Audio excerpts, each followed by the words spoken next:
I'll never forget that afternoon. Even now, when I close my eyes, I can still feel the weight of the air in the classroom, the stillness that seemed to stretch far longer than it should have. It was one of those moments you don't see coming, the kind that changes something inside you quietly but permanently. Before I begin, I want to know, from which city are you watching this right now? Tell me in the comments. I'm curious how far this story will travel, because what happened to me, well, it could happen anywhere. It was late in the day, just after my last class. The hallway outside had already emptied, leaving only the distant echo of lockers shutting and footsteps fading toward the exit. The pale winter sunlight streamed in through the tall windows, casting long golden stripes across the desks. I was stacking a few papers on my desk, the kind of mindless work that usually helps me wind down after a long day. My voice had been hoarse from lecturing, and I was looking forward to getting home, putting on my slippers and brewing a cup of chamomile tea. But Daniel stayed. He sat in the third row, right by the window, same place he always chose.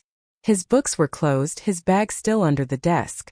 I assumed he was just gathering himself, maybe waiting for a friend. But after a few moments, when the silence became too noticeable, I'd looked up. He wasn't packing up at all. He was looking straight at me. It wasn't the usual quick glance students give when they have a question. This was steady, unblinking. His eyes held mine longer than expected, and I felt a flicker of something strange. Not discomfort exactly, but awareness, like the air between us had shifted somehow. "Daniel, do you need something?" I asked, keeping my tone light. He hesitated before answering, his fingers tapping once against the wooden desk. "Can I talk to you just for a minute?" There was a weight to his voice, not heavy with sadness, but serious enough to make me pause mid-step. I nodded and gestured for him to speak, but he didn't rush. He looked out the window for a brief moment, as if searching for the right words, then back at me. "You probably don't even notice," he began, "but the way you listen when I talk in class, it matters to me." I blinked, unsure how to respond right away. Teaching isn't exactly a profession where you expect gratitude. You just do your job and hope you've helped someone. But the way he said it, slow and deliberate, felt deeply personal. I mean, he continued, leaning slightly forward. "Most people, they just hear me. You actually listen.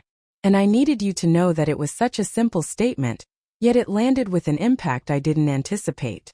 My throat felt tight, and I had to force myself to look away for a second, pretending to adjust the stack of papers. I'd been teaching for more than 30 years, but rarely did a student express something so direct, so vulnerable, without an agenda. I walked around the desk and leaned against it closer to where he sat. "I notice more than you think, Daniel," I said softly, "and I'm glad you feel that way." For a moment, neither of us spoke. The sun caught on his hair, highlighting warm tones I'd never noticed before. I realized I was studying his expression, and there was something open in it, an honesty I wasn't used to seeing in that room after hours. The hum of the heating system was the only sound between us. I became suddenly aware of how still the building had become, how we were tucked away in this pocket of quiet where the rest of the world couldn't intrude. Felt safe. Then he smiled, a small, almost shy curve of the lips. "I'm glad I stayed," he said.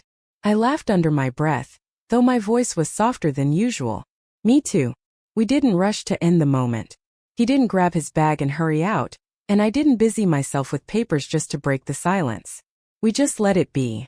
I didn't know it yet, but that conversation was only the beginning.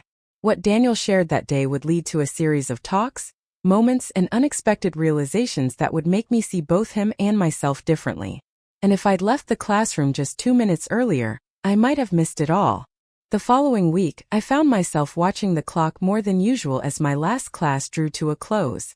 I didn't want to admit it, but somewhere in the back of my mind, I was wondering if Daniel would linger again. I told myself it was just curiosity, nothing more. Yet, when the bell rang and the shuffle of chairs and footsteps began, my eyes instinctively drifted toward the third row.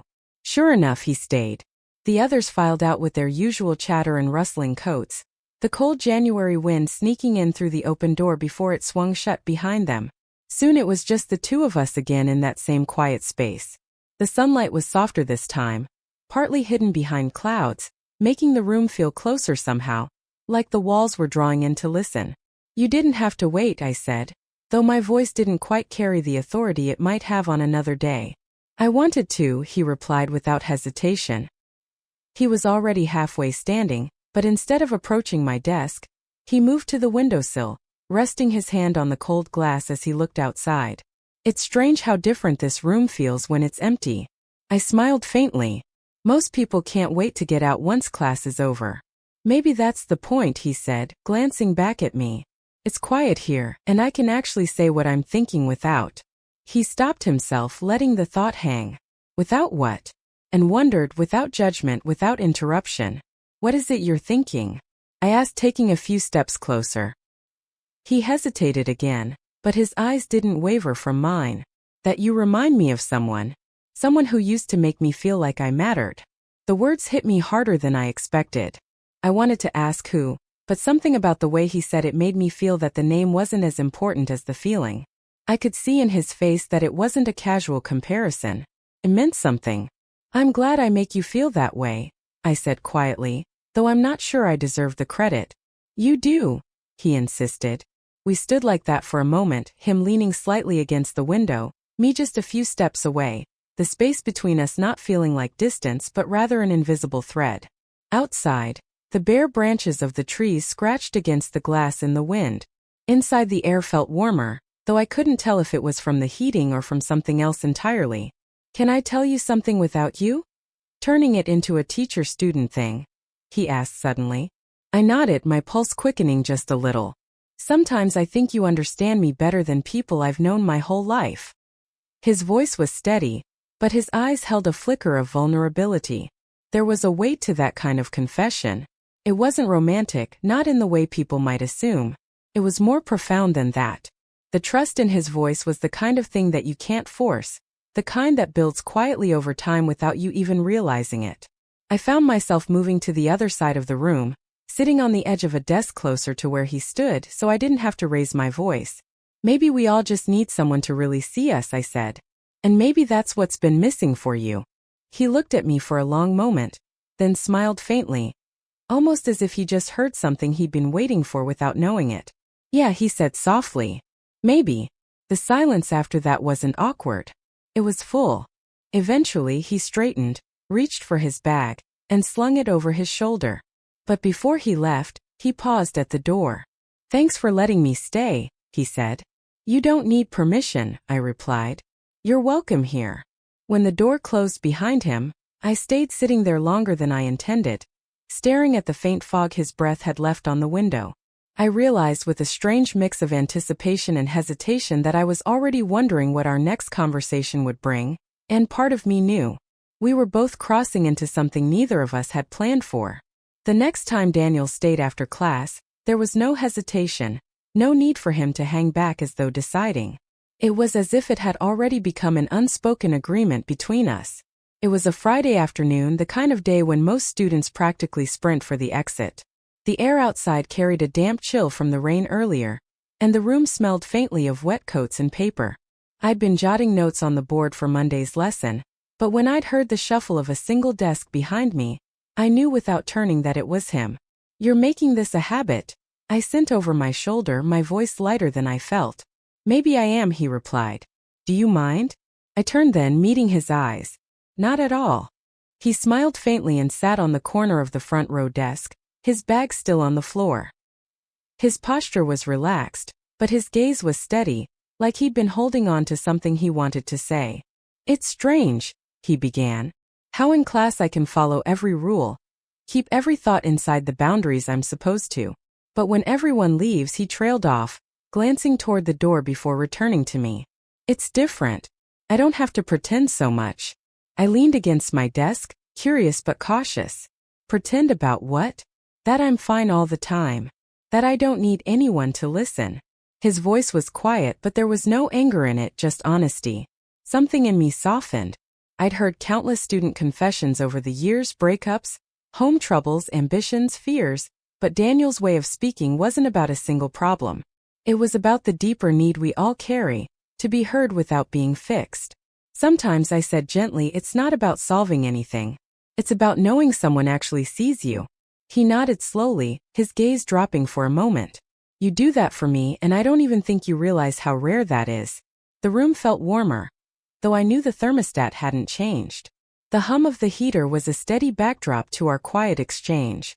I noticed the way the light caught in his eyes when he looked up again, and for a brief second there was a sense of mutual understanding that didn't need words. I broke the moment by walking to the window, pushing it open slightly to let in the cool, damp air. The rain had left the campus glistening, the puddles reflecting a pale sky. Daniel joined me there, leaning on the sill, our shoulders just a breath apart. "You ever think about how much time we spend hiding who we are?" he asked, watching the scene outside. "All the time," I admitted. "But the older you get, the less you want to hide." He glanced at me then, his expression thoughtful. "Maybe that's why I can talk to you. You don't hide much. Not here anyway." I didn't know what to say to that, so I just let the quiet stretch. The cool air mixed with the faint scent of chalk and old books, a strangely comforting combination.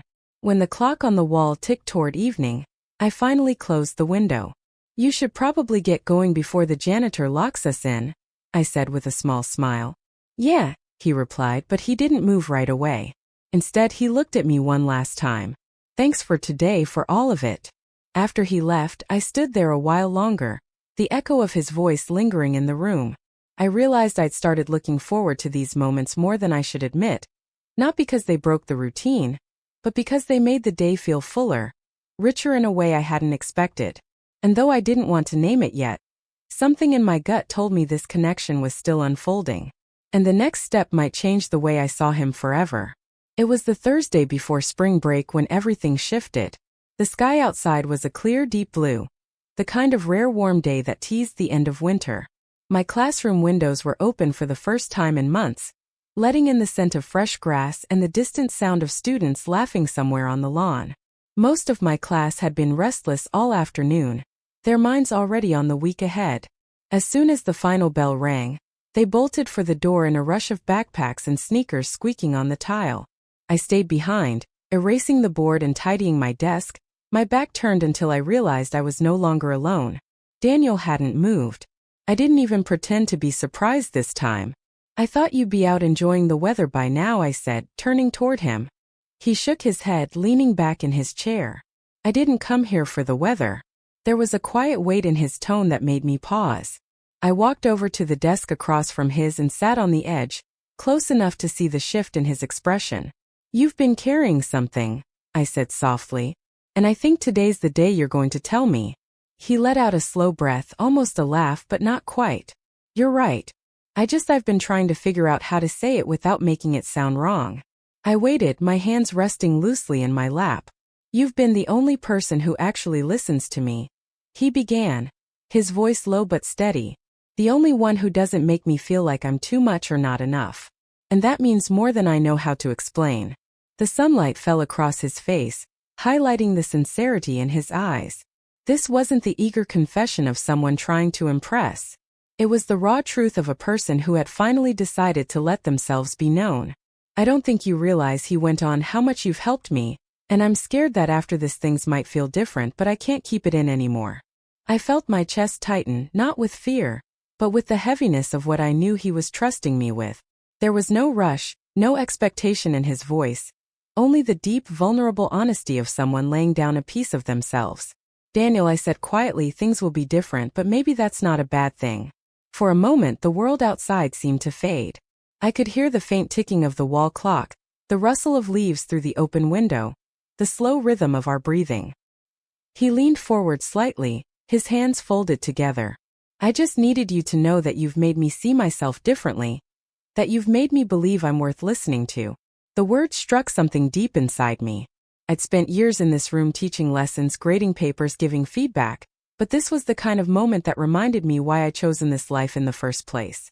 Not for the curriculum, not for the exams, but for this, the rare connection that breaks through the surface and leaves both people changed.